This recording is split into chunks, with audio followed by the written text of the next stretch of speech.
Risk is high and rising. Cyber warfare. Cyber attacks, including those that cripple critical infrastructure with ransomware, have been on the rise for years.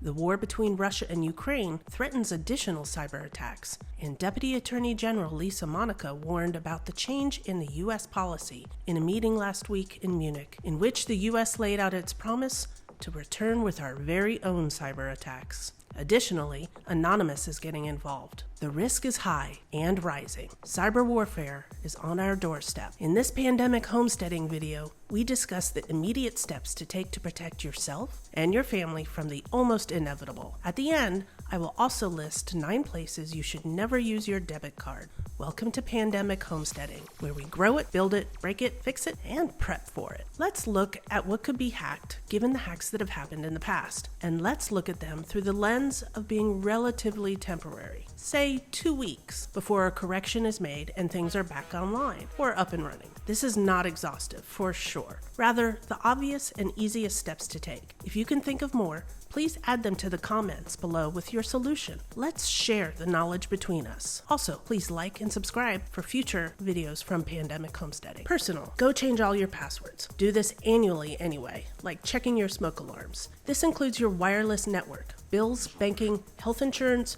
home insurance, even software and social apps you use. If you have the option to add 2-factor authentication, do it. Back up all your files and pertinent information on a hard drive. Disconnect your computers from the internet anytime you are not using them. This includes your gaming systems. Disconnect your phone from the Wi-Fi overnight. You'll get all the notifications you need in the morning when you reactivate it. When in doubt, don't click it. This includes email, text messages, and any social media messaging. Don't stay signed into websites. Carry extra food, water, meds, and a flashlight. Imagine being stuck in a subway or commuter rail when the power is lost and you have nothing. Banking. Get some cash out. Imagine, if you will, you need to fuel your vehicle to get to work, but the gas station card payment system is down. You could still fill up with cash. This has happened to me personally in a local hurricane. Keep some cash on you. Perhaps even enough for a hotel room in the case bridges or toll roads are hacked and closed and you cannot get across a river. Also, using more cash now for purchases rather than your cards reduces the potential of your personal identity being caught up in any unknown hacks.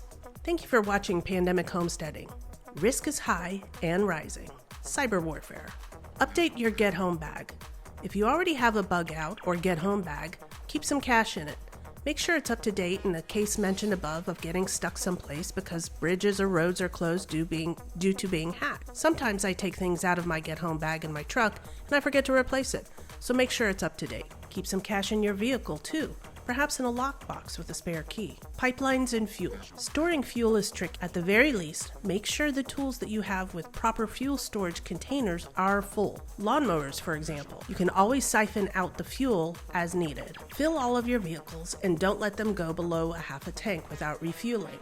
This strategy saved many in the bitter cold of the Interstate 95 shutdown last year. Make sure your small and large propane tanks are full. As the winter season is wrapping up, you may have used a good portion of it. You don't want to be stuck without heat or cooking fuel. And for those with a garden, you may still need propane this season to heat your hoop or greenhouses. Water and sanitation. Store enough for 2 weeks to include washing yourself and your pets or livestock. As soon as you hear of possible systems shutting down, fill your bathtub and all your pots. The water can be boiled and used for cleaning, leaving your stored water for drinking. Join your local government body on Facebook or Twitter. Find out which one they are the most active on. You might find alerts there more quickly than an official news broadcast. Power loss. Remember, this is for 2 weeks or so, not just for an overnight. If you live in a gated community that is electronically controlled, identify alternate routes in and out. Eat your perishables first. Consider installing outdoor solar motion lights for added security. Turn off your HVAC and furnace so they do not get damaged when the power is restored. Talk to your neighbors and identify immediate threats and combine resources. Start sprouting food, proteins, or at least make a plan when to start them to maintain food rations. Communication. Receiving information about critical infrastructure is imperative, but of course, if power is out or other communication streams are interrupted, how are you prepared to receive this critical information? Do you understand how basic radio signals work? How the bands are organized for use? Do you even have a radio to reach one of these bands and a backup battery for it. I, for one, am working on my ham radio license. Although repeater towers may be down for power, I do believe there is still usefulness in a handheld system with antenna and battery. If we have not learned one thing from the past few years, our globe is like a tedious stack of dominoes. One falls out of place, and well, it gets real. Please tap the like, subscribe, and hit the alarm for notifications. Humans are just 9 meals away from anarchy. In the event of a major cyber attack, that's about 3 days before you have to implement some real home security measures. Never use your debit card in these 9 places. Online shopping. Debit cards link directly to your checking account. Any problems you have, you've already lost your money.